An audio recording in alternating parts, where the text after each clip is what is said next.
Hello students, I am Dr. Devabrata Shikdar from the Department of Electronics and Electrical Engineering, IIT Guwahati. Welcome to lecture 1 of my course on Nanophotonics, Plasmonics and Metamaterials.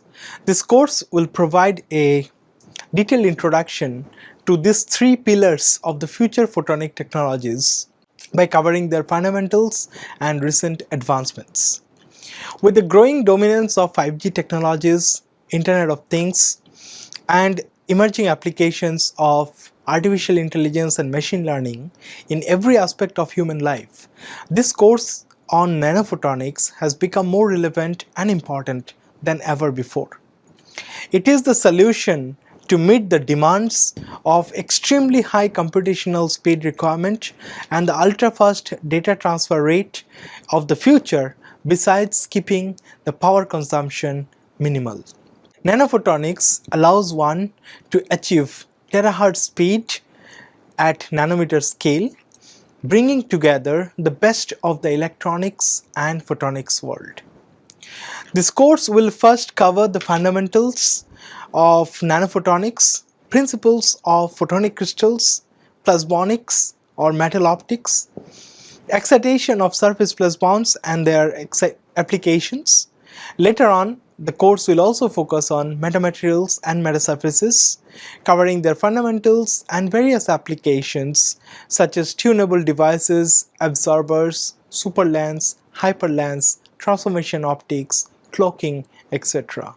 The course will also introduce new alternative materials for nanophotonics to meet today's demand and summarize different techniques for fabrication and characterization of nanoscale devices.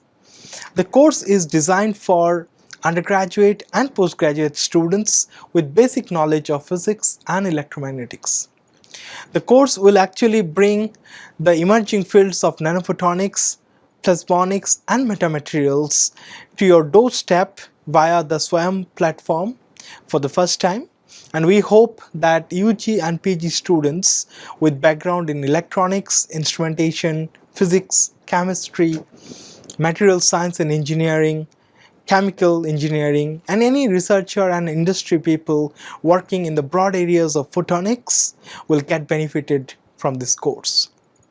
This course will surely motivate you to explore and study further in this exciting field of research, which has got truly endless opportunities. Here is the detailed course plan. We will cover 8 modules over the span of 36 lectures. As you can see, module 1 is introduction, and it will be covered in the first week with 3 lectures covering the introduction of nanophotonics and plasmonics, introduction to metamaterials and metasurfaces, and their overview and current status. The second module will be on fundamentals of nanophotonics, which will be covered over week 2 and 3. In week 2, we'll discuss about the electromagnetic theory of light, electromagnetic properties of material, and electromagnetic waves in dielectric media. So that will take care of the light-matter interaction.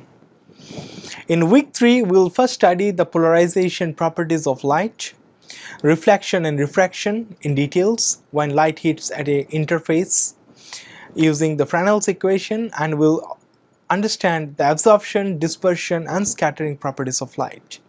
Module 3 will cover the electromagnetic waves in periodic structures. That will be covered in week 4 and 5. So lecture 10 to 12 will cover the matrix theory of dielectric layered media, 1D photonic crystals, dispersion relation and photonic bandgap structures. In week 5, we will cover the real and reciprocal lattices, 2D and 3D photonic crystals, and discuss emerging applications of photonic crystals. Module 4 will cover metal optics, that is, it will introduce plasmonics in details with its fundamentals. So in week 6, we will cover optical properties of metal, then surface plasmon polaritons, SPP, their fundamentals and application of SPPs. In week 7, we'll cover the localized surface plasmon resonance, plasmonic nanoparticles, based antennas and waveguides, and different applications of localized surface plasmon resonance. Next we'll move on to module 4 that will be covered in week 8 and 9, and this module 5 will cover metamaterials, their fundamentals and applications. Week 8 will cover the fundamentals of metamaterials, effective medium theories, and introduce single and double negative metamaterials. Week 9 will discuss perfect absorbers and superlens, hyperbolic metamaterials and hyperlens, tunable photonic metamaterial based devices. Moving on to module 6, we'll cover metasurfaces in week 10, and the lectures will cover metasurfaces and frequency selective surfaces, guided mode resonances, applications of metasurface and guided mode resonance based devices. Module 7 will be on transformation optics, that will be covered in week 11, that will discuss transformation optics and invisibility clocks, carpet cloaking and transformation optics metamaterials, and introduction to different alternative metamaterials, or rather different alternative materials for this kind of applications. Module 8 will discuss realization of nanophotonic devices, and that is the final module that will be covered in week 12 over lectures from 34 to 36, that will discuss the nanofabrication, different physical methods and chemical methods involved, and we'll also discuss lithography and pattern transfer to obtain those nanoscale devices that we'll be discussing in this course. Moreover, we'll also discuss about the nanophotonic characterization methods. Now, before we begin the course, let us first have a look at the entire electromagnetic spectrum, as you can see on the screen. So, electromagnetic radiation ranges from radio to gamma rays. So in this figure it shows the wavelength in meter. So radio waves typically have hundreds of meters as their wavelength, and it goes down to even 10 to the minus 12 meter for gamma rays. So this is how the wavelength is getting reduced when it moves from radio to gamma rays, and this particular demonstration shows you that what is the comparable size of the wavelength. So you can see radio waves are more or less of the size of the buildings. Microwave, you all must be familiar with. Microwave radiation are typically having 10 to the minus 2. So that's like centimeter scale, and the size is typically of the honeybee.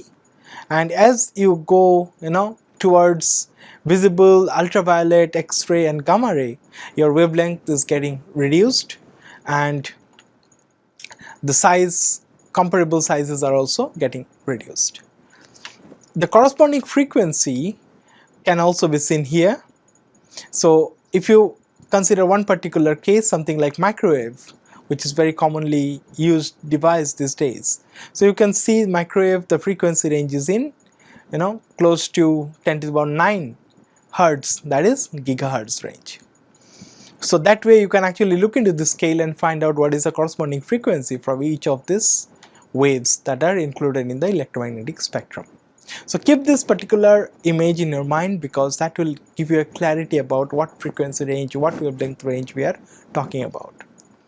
Now the top part of the figure also tells that which rays are able to penetrate Earth's atmosphere. Y means it is able to penetrate, no means it is not able to penetrate.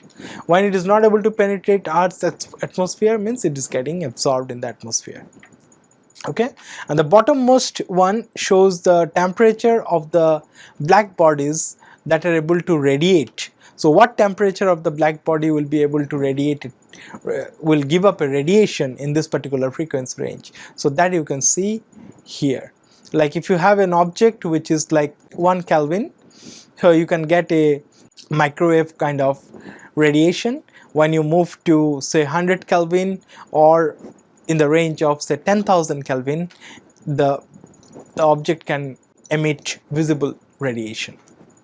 Now why we are focusing on visible to some extent, because there is the only small fraction in this entire electromagnetic spectrum that is visible to human eyes, and it typically starts from violet to red.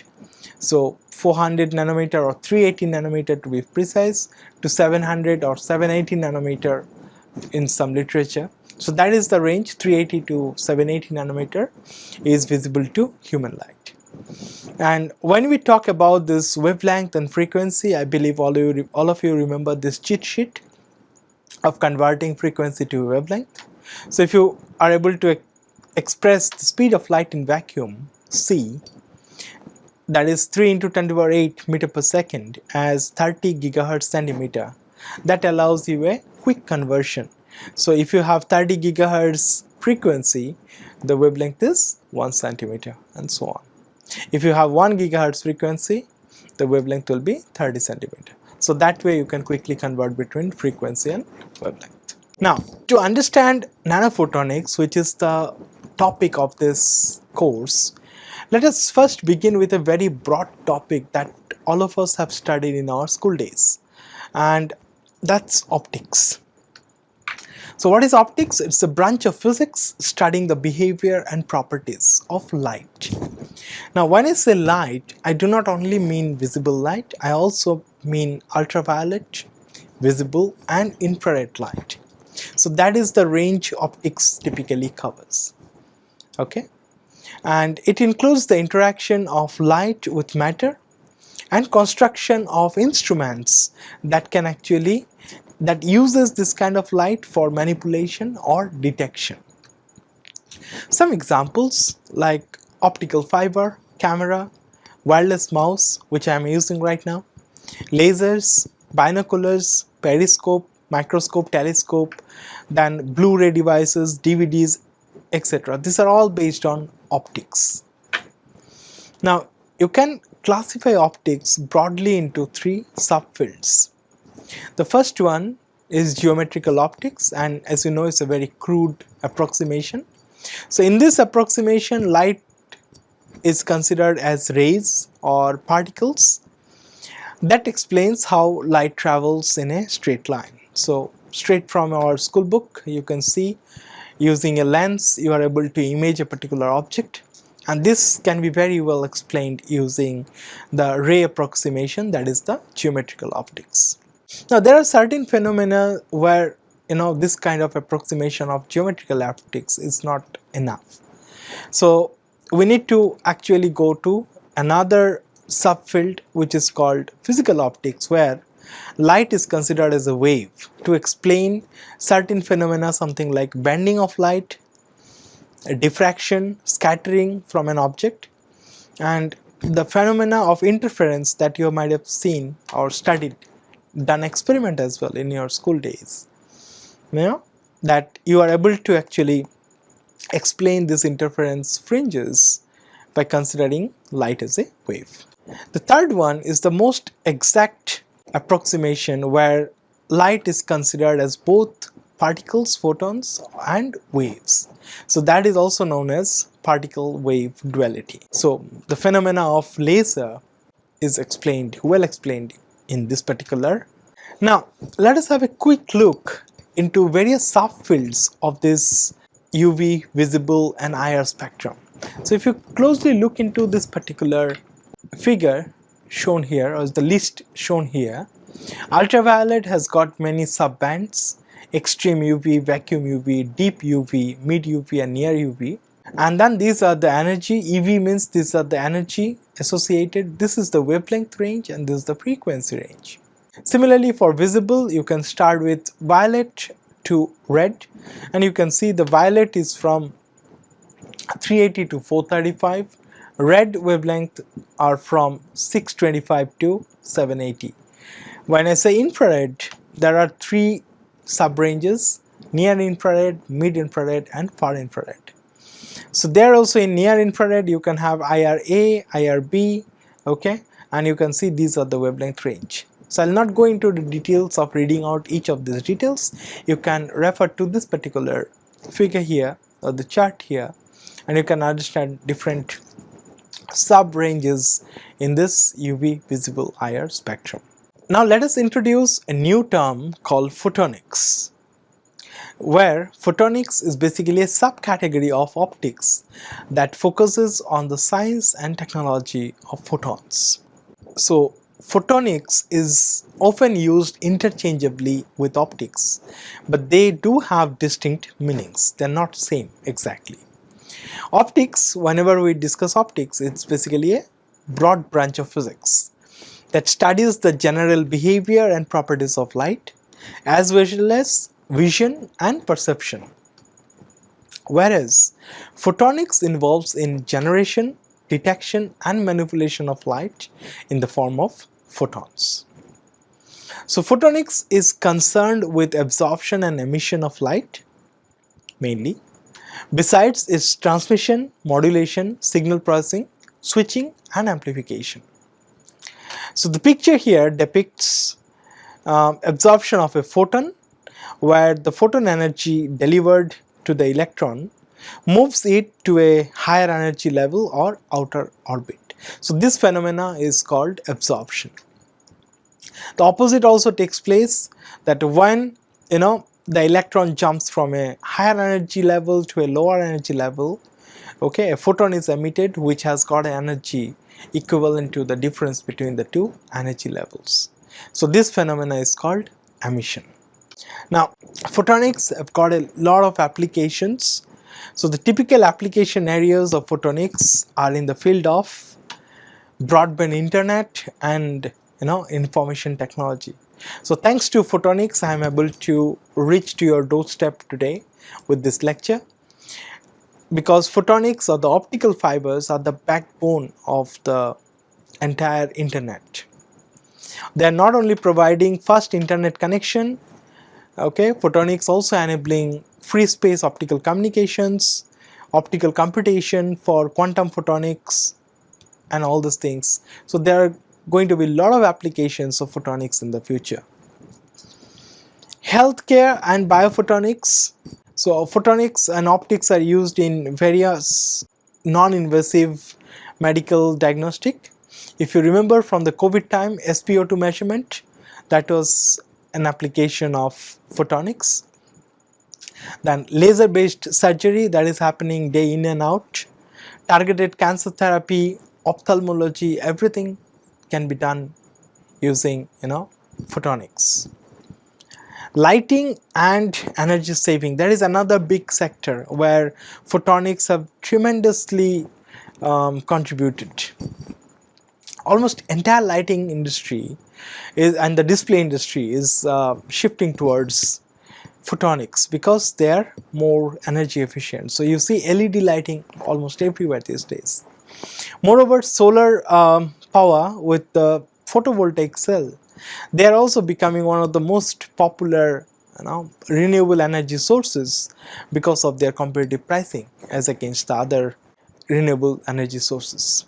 Coming to safety and security aspects, photonics are also very much useful in providing safety and security by means of optical metrology, means very fast runtime measurement of distance and time using lasers.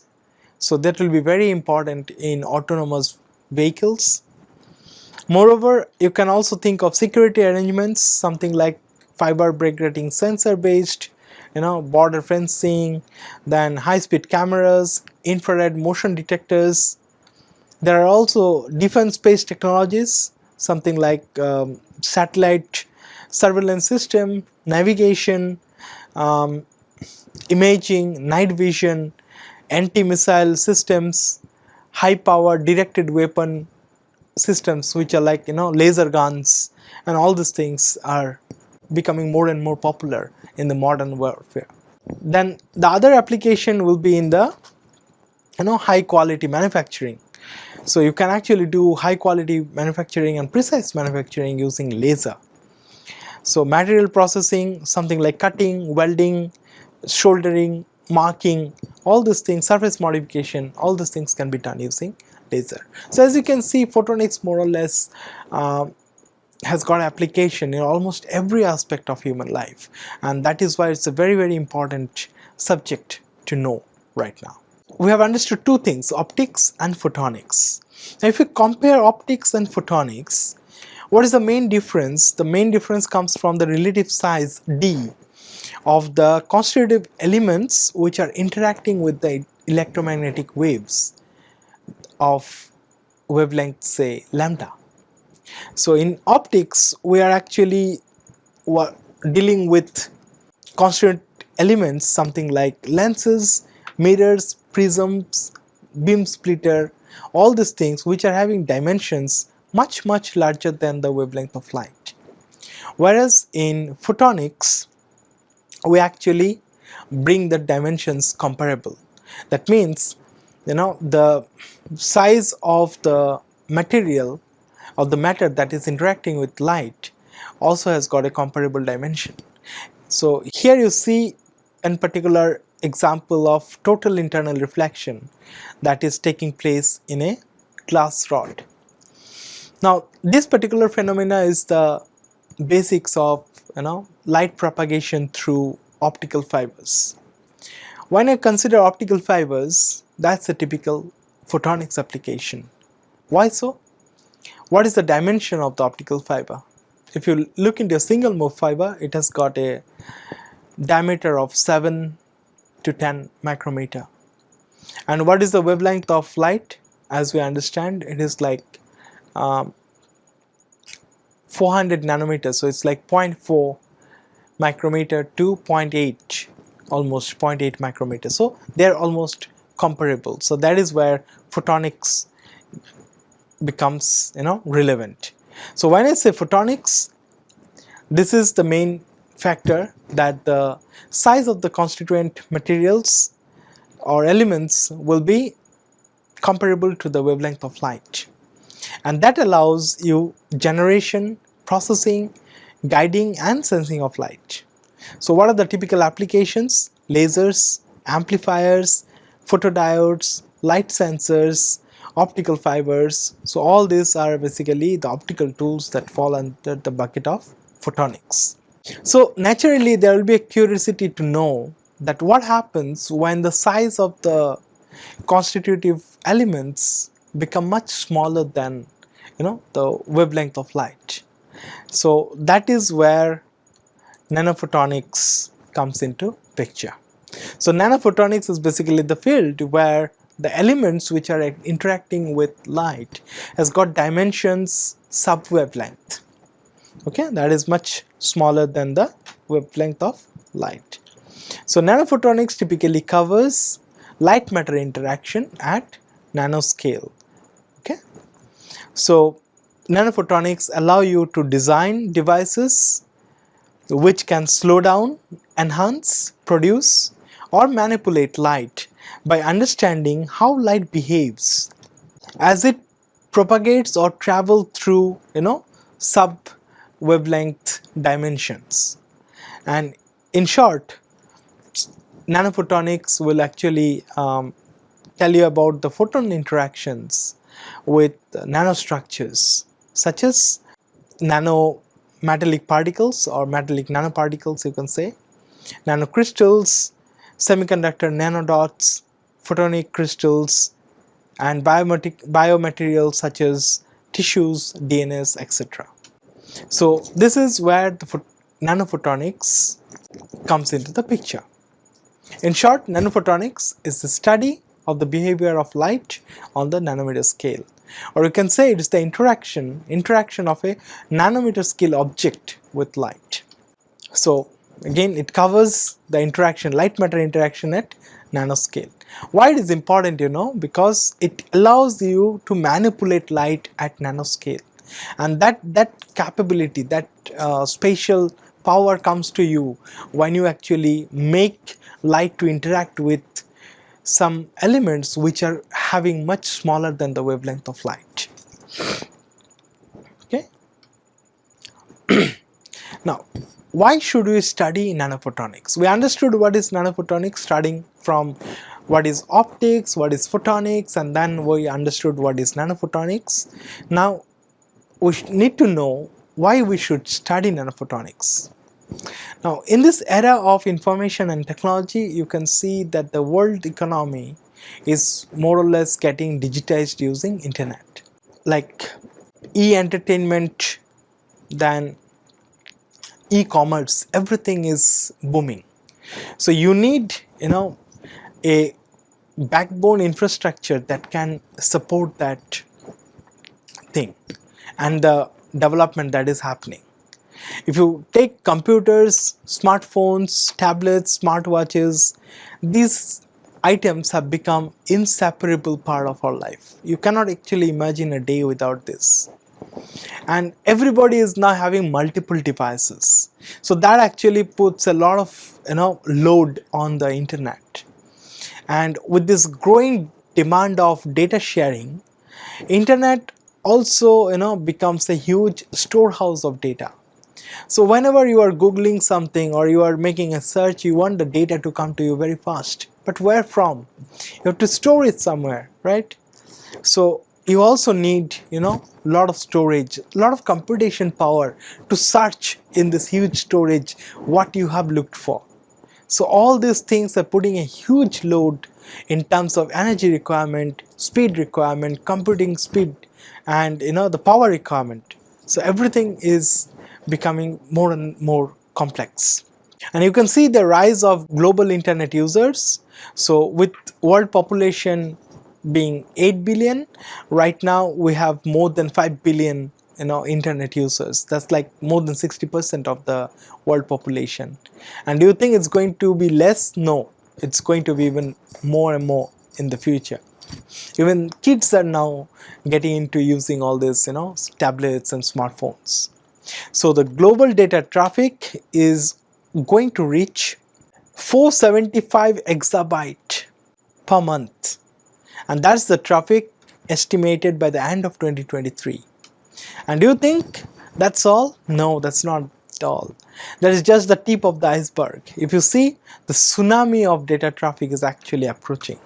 Look at this particular graph. So here you can see 2023, here we are. So M2M is like machine to machine, when say a machine is talking to another machine, like a chatbot or something like that. And without M2M, that is like human to human and all these things. So there are two categories the data has been split. So you can see the total traffic per month is 475 exabyte by 2023, and that will go up to this level in 2030. So that's a huge jump. And if you are wondering what is exabyte, so let's start with GB. I think all of us are well aware of GB now. So 1 GB is 1024 MB. Then you take 1024 GB, you get a terabyte. You take 1024 terabytes, you get a petabyte. 1024 petabytes will give you 1 exabyte. So this is the scale of data we are talking about. Now, with such a huge thing coming to our side, we need to be prepared.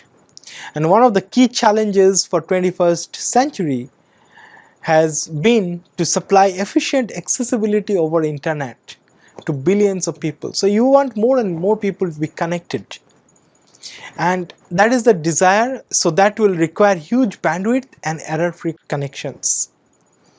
And if you think only of internet as a cloud, that's not correct. Internet also means millions of data centers are actually linked to each other. They are talking to each other through the transoceanic cables, the optical fiber cables which are laid through the ocean floor to connect different continents. And this is carrying so much of data you can't imagine. So all these are happening at a cost. So when you actually say, you are doing a Google search and you are getting your search results, that particular Google search actually emits almost 500 kilogram of CO2 every second. Now you can understand how much power is being utilized, how much energy is being consumed, and that is how it will also affect the global warming issue. So what do you want? You actually want power efficient systems, and this is the problem that data centers are likely to face challenges in limiting their energy consumption, which is likely to go up at a rate of 10% per year. So this is a forecast of how the energy consumption in data center will increase from 2014 to 2030, and you can see more or less it is kind of increasing steadily at a rate of 10% every year. So with the growing demand of internet penetration over the world, there is also demand for high speed connectivity, scaling up, store and process of data traffic, and this is a forecast, not forecast, this is a result or report showing that by January 2023 we already have almost 60% urbanization, okay, people connecting to in the cities, and then you have 68% population using mobile phones, almost 64% people using internet, and there are more or less about 60% people also are active social media users. So these are all actually trends showing you that how much load is going to come on the internet. So scaling up the data centers to handle this much amount of incoming data traffic is one solution, but that will also take the overall carbon footprint very high, because almost linearly the carbon footprint will also increase. So the need of the hour is to develop miniaturized and energy efficient systems for modern communication technologies. We'll first look into that, is modern electronics capable of handling this? So modern electronics have done fantastically well so far. It has got achieved a lot in terms of device integration, miniaturization, power efficiency, and information processing speed. No complaints, they have done tremendously well.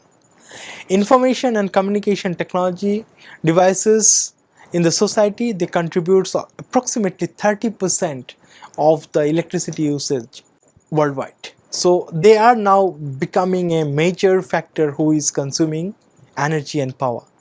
So these are all different devices which are connected to internet, and they are also consuming power because they are continuously computing, processing information. So the growing consumption of energy by these ICT devices will also proportionally increase the CO2 emission. So all these things is not going to make our life simple. With too much of data, computation, carbon dioxide emission is also increasing, global warming. So that is going to get back to us very badly. So how do you handle this? So one solution to control the universal growth of this energy consumption is to reduce the transistor's size on the semiconductor chip. Why so? Because smaller transistors will require less power for their functioning, and this will reduce the overall power consumption of the chip. And less power means the chip will also get less heated up, and that will also allow us to increase the clock speed further. So it is actually helping us to a great extent.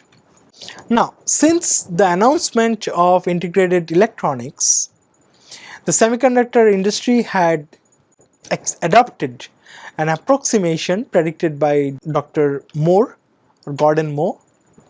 In 1965, Dr. Moore predicted that in order to scale up the device, scale the device size and enhance the microprocessor's performance, the transistor density in a particular chip or a single IC needs to be doubled every 1.5 years to 2 years. Means within 18 to 24 months, the number of transistors in a chip will roughly double.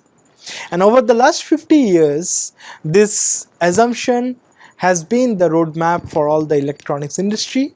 And although Moore's law is not a natural law, but the growing rate of data hungry communication system, more or less this law has been widely adopted by almost every semiconductor industry. But however, with billions of transistors in the chip, so this is how till now things are going fine. So it's doubling clock speed and the power density, as you can see here, all these are going the way Moore has predicted. Okay, But with the requirement increasing day by day, there is a point where Moore's law will no longer be able to sustain itself. Okay, so that is where you have to think of some alternative. So as the data traffic increases every year, we need faster data rate with miniaturized IC. So this is our requirement. But then what is stopping us in getting higher and higher speed? That will be the RC delay. With the device sizes becoming smaller and smaller, that actually increases your data processing, okay, in a small volume. But the RC delay or resistive capacitive delay in the electronic circuit, they become a major bottleneck. Now why do you see this RC delay? Any transistor you can model as a equivalent RC network. Every node in an electronic circuit can be thought of a capacitive nature. So to charge or discharge that node, there is a finite time, charging and discharging time, and that restricts the speed beyond which you cannot go. Also, when you think of IC wirings or interconnect, there also you can model the interconnect using equivalent RC delay model, and wherever these RC delays are coming, there is a restriction on the overall speed. So you cannot actually get better. And why miniaturization actually impacting that? Because when you miniaturize your electric interconnects, they are getting thinner, and with that the resistivity per length is actually increasing. So miniaturization allows you to pack more devices, but then the speed is getting reduced because of this RC delays getting into the picture. So we want to increase the usage in the smart devices and meet the demand of data that will be placing huge liability on the radio network. So we understood that scaling down of transistors can reduce the energy consumption, but that will also bring in few issues. Something like the energy dissipation from thinner interconnects will increase, because the resistivity per unit length will increase for a shorter interconnect. Then semiconductor people, industry actually moved on to explore what is called multi-core processor design. So instead of having only one core, you can actually split your cores and parallelize the processing, so that can actually bring down the overall power consumption. But is this going to help us in the long run with the amount of data traffic that we have seen coming our way? We have seen a tsunami of data traffic coming to our way. So we have to somehow move on to optical technology where there is no RC delay that is restricting the amount of data rate that we can achieve. So we have to go to photonic technologies to handle this enormous amount of data traffic. And that will also, when you do everything in the optical field, that will also reduce the power and energy consumption at the data centers. So integrated microwave photonics have done well. It can actually, so this is a particular or typical diagram of a canonical microwave photonic system, where you have a RF system or antenna that is bringing in the RF input. You have a laser source that is giving you the light. You have an optical modulator. You do the signal processing in the optical domain. You detect it. That means you are finally converting it back to current, and then you give the RF output to the receiver. So that way you can incorporate photonics with microwave and can do speed up the system. So integrated microwave photonics can reduce the device footprint. That is possible to some extent by confining light in the ultra small volume, and that will enhance the light matter interaction. So they will definitely offer a less complex signal processing architecture. Here you will be doing the optical signal processing, and you can also achieve a higher data transfer rate with improved SNR, and you can get a lower power dissipation. So looks like integrated microphotonics can solve all our major problems. Something like handling of the high speed data traffic, lowering of the energy consumption per unit data, and also meeting the bandwidth requirements. And it is also possible to do some integration with the existing intra-chip and inter-chip electrical data communication systems, such as this one. So this is a typical diagram which shows integration between electronics and photonic circuits on the same chip for better signal processing. So what is the problem then? What is stopping microwave photonics? Or it is able to provide us all the solutions that we are looking for. One problem that you can think of in microwave photonics is that when you are in the field of photonics, you cannot scale down your devices to nanoscale. Is that clear? So when you are in photonics, you have a limit called diffraction limit of light.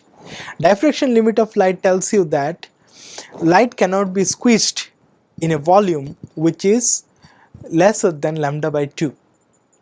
So you cannot actually go sub-wavelength with photons, or you can say light cannot be squeezed into sub-wavelength volumes. So this is where the technology situation right now is. Electronics industry has done very well in terms of miniaturization. So you can get your critical device dimension down to 10 nanometer or even below, but the maximum speed that you can get from electronics devices is restricted up to gigahertz. You cannot go beyond that because of the RC delays. Now if you look into photonics, they have done very well in overcoming the RC delay issues, but there is a particular size restriction for the photonic circuits, and this limit is set by the diffraction limit of light. So you want to have something here which can actually go and work in terahertz speed, but allow you also to give device dimensions which are in nanometer scale, and this is where plasmonics will come into picture.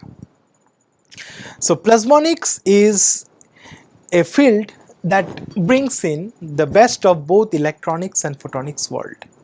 So plasmonics will naturally interfere with the similar size electronic devices, so it is very easy to match with the electronics part, as well as they can also naturally interfere with the photonics one because they have similar operating speed.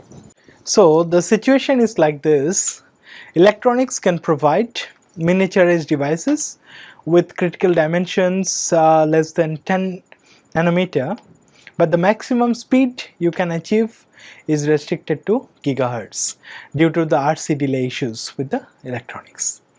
And if you look at photonics, photonics can help to reach terahertz operating speed, but the miniaturization is not possible below 1 micrometer. That is typically the critical device dimension for photonics, and this limit is set by the diffraction limit. So what is the way out? So that is where plasmonics come into the picture. So plasmonics will enable an improved synergy between electronics and photonics, because plasmonics naturally interfere with similar size electronic devices, and plasmonics can naturally interfere with also similarly operating speed photonic network. So plasmonics is in a position to offer terahertz speed in nanometer scale, bringing together the best of the both electronics and photonics worlds.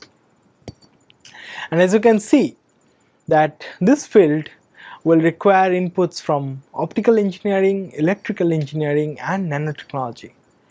So it becomes a truly interdisciplinary field of study, and that is how nanophotonics, and a subpart of it is metallic nanoplasmonics or simply plasmonics, that can help deliver the best of the two worlds, and this can actually help us meet the upcoming data traffic requirements. So we understood how nanophotonics, and then what is plasmonics. So if you say plasmonics, you can also call it metallic nanoplasmonics. They are more or less interchangeably used. This is a relatively young branch of research, and as you understand, this is a part of nanophotonics. Plasmonics can confine electromagnetic field below the diffraction limit. So this is where the good thing is, and it provides solution for future on-chip nanoscale devices. It allows to scale down the integrated photonic devices to nanoscale. So the miniaturization is possible here. Plasmonics concerns about the investigation of electron oscillations in metallic nanostructures, which are known as surface plasmon. And what are these surface plasmons? We'll come to that soon. These surface plasmons have very interesting optical properties. So signals coming from an optical fiber can be squeezed into sub-wavelength volume using plasmonics by taking help of surface plasmons. As you can see in this figure, surface plasmons can propagate as a coherent electromagnetic oscillation on the, so SPP means surface plasmon polaritons, which are the propagating surface plasmons. So they can propagate along metal dielectric interface. So in this case, you can think of gold as a metal. So gold air interface, it can propagate. And you can also see here that the dimension is deep sub-wavelength. The separation S is less than 1 by 10 times lambda naught. So you're basically talking about separation which are lambda naught by 10. So this tiny or deep sub-wavelength scale separation is also supported used by surface plasmons. You can also make surface plasmons to propagate a long distance. Here an experimental result shows that if you take a silver nanowire and you launch light in one end of it, say here, this bright spot shows light excitation in one end of the silver nanowire, okay, and then the light or the photons are converted into surface plasmons. So what are surface plasmons? These are basically surface electrons, okay. So from photons you are actually transferring back your energy to some kind of electrons, and those surface electrons propagate along the surface of this nanowire, that is at the interface of, say, if it is a silver nanowire and air is the surrounding media, so the electron wave will propagate along silver air interface, and at the end it can again come back as light, okay. So this kind of propagation and squeezing of energy in deep sub-wavelength scale is possible in plasmonics. So I have taken the name of plasmon several times while talking about plasmonics. Let's try to understand what is plasmon. Plasmon is basically a density wave in an electron gas. So if you try to imagine what is a density wave, you can think of sound wave, okay. That is basically a density wave in a gas consisting of molecules. Where do plasmons exist? They exist mainly in metals where there are abundance of electrons and the electrons are weakly bound to the atoms and they can freely roam around. So the electrons in a metal can actually wobble like a piece of jelly, that is, like it can actually move like this. So pulled back by the attraction of the positive metal ions. So when the electrons move up, they leave the positive metal ions, so that attraction actually pull them back. So that is how the wobbling of the electron cloud takes place. And when all the electrons, they oscillate in the same frequency, we call that a plasmon frequency omega p, and that is the case where the electron gas has resonance. And when we say resonance, it is like, it is basically the billions of electrons, they oscillate in sync, And we can also define plasmons as a collective wave where these billions of electrons oscillating in sync. So we have discussed two types of surface plasmons are there. One could be propagating surface plasmons or surface plasmon polaritons that can be excited with different coupling mechanism that we'll study in details later on. But you can actually make surface plasmons to propagate along a metal dielectric interface as shown here. So there is h nu, that is light being used to excite. So the exciting mechanism is not shown. I'll discuss that. The direct excitation is not possible, but by taking help of some kind of grating or prism couplers, you can actually excite surface plasmons. So this is a metal and dielectric interface, and as you can see, metal has got a large negative permittivity at this optical frequency. So the field penetrates very less towards the metal, and mostly it is in the dielectric, and this is how it will propagate. While propagating, the field is also leaking out, as you can see, and as the field will die down while propagation, and that will be the distance over which the plasmons can propagate. There is another type of plasmon also possible, that is called localized surface plasmon. And as the name suggests, that these plasmons are basically localized on nanostructures, something like metallic nanoparticles, and these plasmons can be directly excited using just by shining light on it. You do not require a special mechanism to excite those plasmons. And if you look into plasmonics, the funny thing is, the plasmonics, though it is a savior of mankind in the future, but the history or the genesis of plasmonics dates back to Roman. So Romans were the nanotechnology pioneer. How this came into picture? So you look into the figure here, it shows the image of the same Lycurgus cup. It's a cup, okay? So that is kept in British Museum. So when you put light from the front to see what is the color of the cup, you see it's green. But if you put the light source at the back, the cup appears red. That is something amazing. Usually if you take a yellow kind of thing, yellow glass or whatever, just think of it that when you look it from front or back, more or less it will look same. But here in this case, there is a difference in the colors when you are looking from the front and the back. And when scientists actually look into the details of this glass, they have figured out that there are tiny nanoparticles involved in this particular Lycurgus cup. So that is where the nanotechnology actually came in, and because of these nanoparticles only, in the scattering mode this glass is looking green, and because of the absorption of the nanoparticles, I'll go into more details of it later on, this glass is looking, the cup is looking red. So surface plasmon, when they resonate with the frequency of the incoming light, you can actually get surface plasmon resonance, and this resonance will significantly enhance the light scattering and absorption capability of these tiny nanoparticles. As you can see here, if you take gold nanoparticles over size 20 to 150 nanometer, the resonance wavelength can change from 520 to 660 nanometer.